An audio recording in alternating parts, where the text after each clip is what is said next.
नमस्कार साथियों, स्वागत है आप सभी का। यदि आप तैयारी कर रहे हैं रेलवे ग्रुप डी की तो चैनल को सब्सक्राइब जरूर कीजिए। और आज हम पढ़ रहे हैं जनरल साइंस के अंदर परमाणु और अणु। चलिए शुरू करते हैं। परमाणु पदार्थ का वह सूक्ष्मतम कण जिसे और विभाजित नहीं किया जा सकता उसे हम परमाणु कहते हैं। यानी कि कोई भी पदार्थ है, जैसे पत्थर है, लकड़ी है, जल है, वो सब पदार्थ के अंदर आते हैं। उनको इतना तोड़ दिया जाए कि अंत में वह कण बचता है जिसे और नहीं तोड़ा जा सकता, उसी कण को हम कहते हैं हम यहाँ पर परमाणु।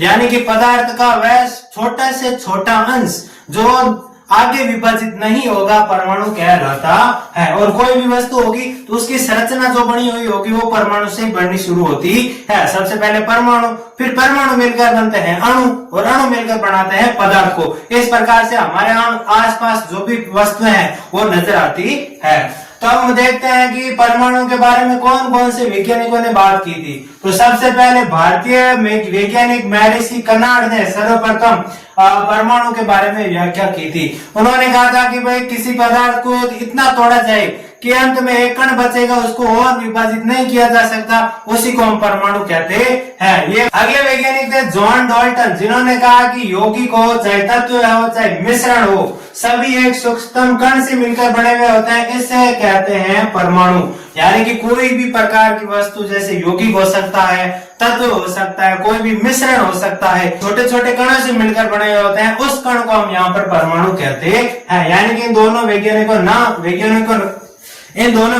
के नाम पूछे जा सकते हैं। ऑप्शन के आधार पर हमें उत्तर देना होता है। आगे रासायनिक संयोजन के नियम। रासायनिक संयोजन का नियम का मतलब होता है रासायनिक विज्ञान के अंदर वह नियम जिसकी पालना हमेशा कोई भी अभिक्रिया कराओ उसमें होती है, वो है हमारे पास रासायनिक संयोजन के नियम। रासायनिक संयोजन के नियम दिया था अथवा एल लवाइजिए ने। हमारे पास रासायनिक संयोजन के दो नियम है। पहला नियम द्रव्यमान संरक्षण का नियम और दूसरा नियम स्थिर अनुपात का नियम। द्रव्यमान संरक्षण का नियम क्या कहता है?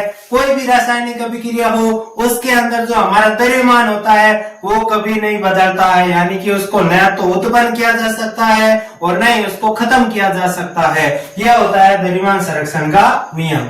स्थिर अनुपात का नियम ये कहता है कि कोई भी यौगिक है, यानी कि कोई भी पदार्थ है, उसके अंदर जो भी तत्व काम में आएंगे वो तत्व एक सामान्य या फिर स्थिर अनुपात के अंदर इस्तेमाल किए जाते हैं। मान लिया हमारे पास जल है और जल का हमें अणु बनाना है, तो इसके अंदर एक तो तत्व है हाइड्रोजन और एक तत्व है ऑक्सीजन। तो इन दोनों को निश्चित अनुपात में मिलाने पर ही वो जल बनेगा। तो ये था स्थिर अनुपात का नियम। अगला है हमारे पास परमाणु की त्रिज्या। देखिए परमाणु बहुत छोटे होते हैं, तो उन छोटे परमाणु की त्रिज्या ज्ञात करने के लिए इसको नैनोमीटर में मापा जाता है। नैनोमीटर का क्या मतलब हुआ? यानी कि एक नैनोमीटर जो होता है 10⁻⁹ मीटर के बराबर होता है। इसको हम ऐसे भी लिख सकते हैं 1 मीटर बराबर 10⁹ नैनोमीटर। ये भी हम कह सकते हैं। हाइड्रोजन परमाणु उसकी जो त्रिज्या होती है वो 10⁻⁻10 मीटर होती है, और जल अणु की जो त्रिज्या होती है 10⁻�9 मीटर होती है। यानी कि जल की छोटी से छोटी वह बूंद, जिससे छोटी कोई बूंद नहीं होगी, उसका जो उसका जो त्रिज्या होगी वो होगी हमारे पास 10⁻⁹ मीटर। हीमोग्लोबिन अणु जो हमारे खून के अंदर होता है उसकी जो त्रिज्या होती है वो होती है 10⁻⁸ मीटर, और जो रेत का कण होता है उसकी त्रिज्या होती है 10⁻⁴ मीटर, और सेब का छोटा से छोटा कण उसकी त्रिज्या होती है 10⁻⁴ मीटर। इस प्रकार से इनके त्रिज्याओं के प्रश्न बन सकते हैं। अब हम पढ़ेंगे आवर्त सारणी में आने वाले जो तत्व हैं उनके प्रतीक के जो होते हैं उनको सबसे पहले किन्होंने दिया था? तो सर्वप्रथम तत्वों के प्रतीक दिए थे जॉन डाल्टन ने। इसलिए जॉन डाल्टन यहाँ पर परमाणुओं के वैज्ञानिक माने जाते हैं, क्योंकि इन्होंने परमाणु के बारे में सबसे पहले खोज की थी। भारतीय वैज्ञानिक ने की थी लेकिन वो एक पेटेंट नहीं थी, लेकिन इनकी खोज पेटेंट थी या फिर छपी हुई थी। वैज्ञानिक डाल्टन ने हमारे यहाँ पर जैसे हाइड्रोजन है, कार्बन है, ऑक्सीजन है, इन तत्वों के अलग अलग प्रकार के प्रतीक यानी कि पहचानने वाले चित्रों का आविष्कार किया था। तो सबसे पहले देखते हैं हाइड्रोजन। हाइड्रोजन को इस प्रकार से दर्शाया उन्होंने, कार्बन को इस प्रकार से, ऑक्सीजन को इस प्रकार से। कार्बन ये पूरा का पूरा ब्लैक है, फास्फोरस को इस प्रकार से, सल्फर को इस प्रकार से, आयरन को इस प्रकार से, कॉपर को इस प्रकार से, सीसा को इस प्रकार से, सिल्वर, गोल्ड और प्लेटिनम पारा, इस प्रकार से इन्होंने अलग अलग तत्वों के प्रतीकों का आविष्कार किया था। आईयूपीएसी एक प्रकार की संस्था है जो रसायन विज्ञान के जो भी तत्व है, प्रतीक है, उन पर खोज करती है और उनको नामकरण का काम करती है, यानी कि उनको नाम देने का काम करती है। जिस प्रकार से एक स्कूल होता है, जिस प्रकार से एक कॉलेज होता है, वो उस विद्यार्थियों के बारे में सारा डेटा रखती है, उसी प्रकार से आईयूपीएसी रसायन विज्ञान का सारा डेटा अपने पास रखती है, यानी कि एक प्रकार की रसायन विज्ञान की कॉलेज है आईयूपीएसी। मोस्ट इंपोर्टेंट पर्सन, ये कई बार पूछा जाता है, आईयूपीएसी का पूरा नाम क्या है? आईयूपीएसी का पूरा नाम international union of pure and applied chemistry, यह है आईयूपीएसी का पूरा नाम, जो कि हमेशा पूछा जाता है। तो तत्वों का प्रतीक, तत्व का प्रतीक जो भी होगा उसका पहला अक्षर हमेशा बड़ा होगा और दूसरा अक्षर हमेशा छोटा होगा। जैसे मान लिया हमारे पास हाइड्रोजन है, तो हाइड्रोजन के अंदर तो हम एच ही लिखते हैं और एच तो हमेशा एक ही अक्षर है, तो इसको हम बड़ा लिखेंगे। जैसे कैल्शियम है तो कैल्शियम Ca, ये नहीं होगा क्योंकि यहाँ पर पहला तो बड़ा है लेकिन दूसरा छोटा नहीं है, यहाँ पर होगा C और छोटा A, यानी कि ये होगा जो कैल्शियम का सही प्रतीक। कुछ तत्वों के नाम होते हैं उसके आधार पर उनके प्रतीक बनाए गए, जैसे हाइड्रोजन का H ले लिया, ऑक्सीजन का O ले लिया, कार्बन का C ले लिया, इस प्रकार से उनके पहले अक्षर को लेके यहाँ पर उनके प्रतीक बना दिए। लेकिन जो कुछ तत्व होते हैं वो लैटिन भाषा से आए हुए हैं, तो उनके नाम और प्रतीक मैच नहीं करते हैं, उनका कारण समझते हैं। हमारे पास जैसे आयरन, जिसको हम लोहा भी कहते हैं, उस तत्व का लैटिन नाम होता है फेरम, इसलिए हमें इसका प्रतीक Fe देखने को मिलता है। सोडियम तत्व का लैटिन नाम होता है नेट्रियम, इसलिए इसका प्रतीक हमें Na देखने को मिलता है।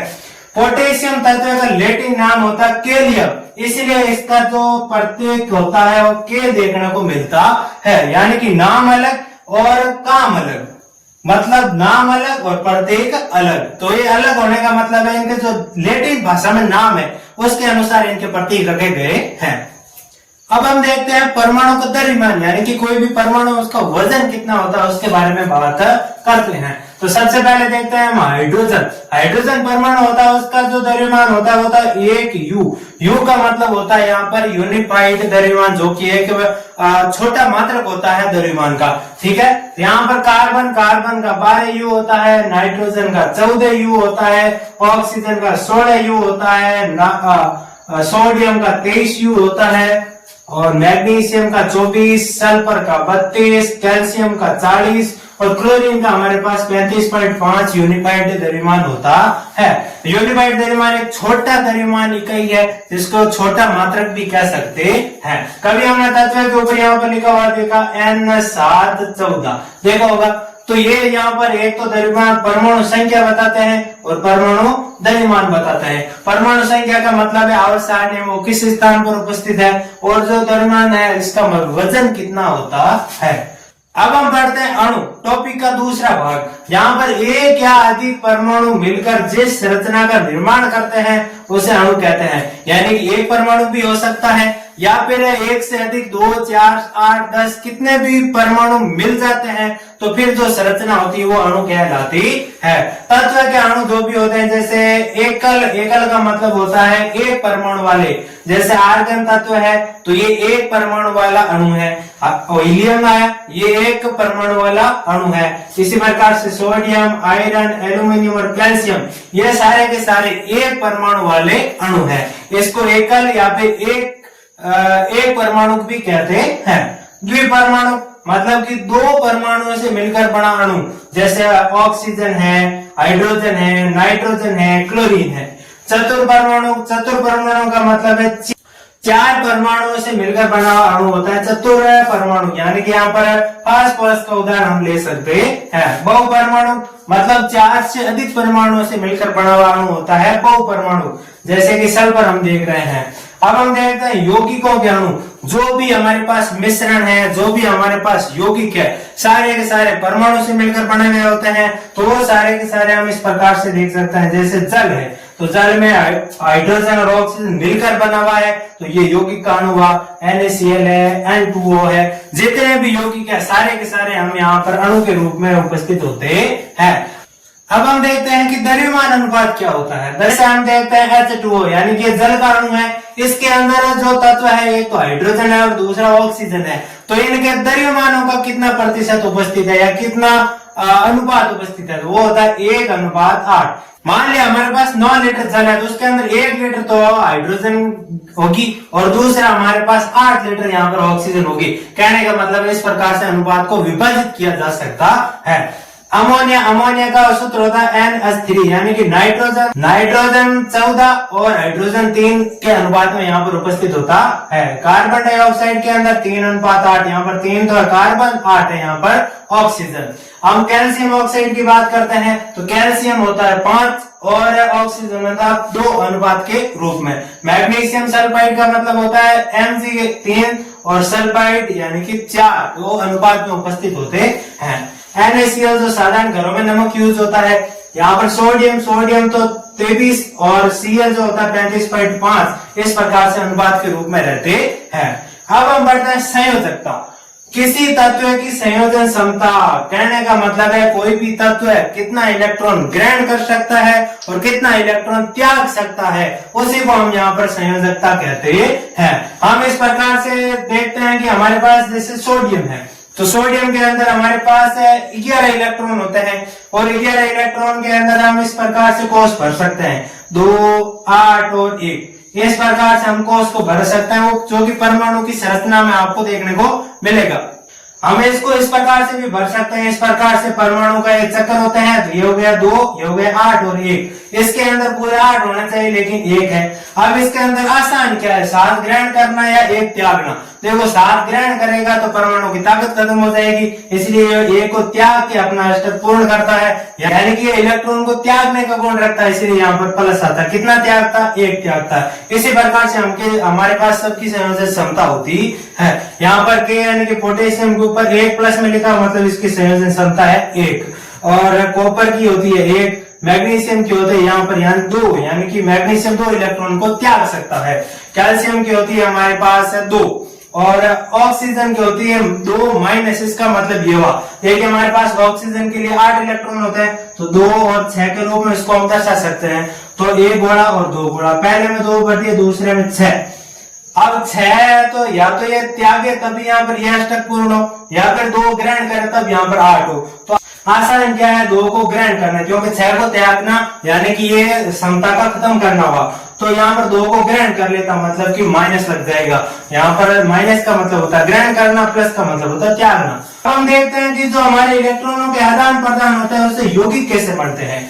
देखिए मैग्नीशियम की क्षमता होती है 2, यानी कि 2 इलेक्ट्रॉन को त्याग सकता है, और कैल्शियम की क्षमता होती है 1, यानी कि 1 इलेक्ट्रॉन को ग्रहण कर सकता है। इसको हम यहाँ पर इस प्रकार से क्रॉस गुणा करेंगे, तो Mg के पास तो आया 1 और यहाँ पर Cl के पास है हमारे पास 2। इस प्रकार से यौगिकों का निर्माण होता है। इन यौगिकों से एक प्रश्न पूछा जा सकता है कि भाई जो संयोजन क्षमता है उसके अनुसार यौगिक का निर्माण कैसे हुआ है।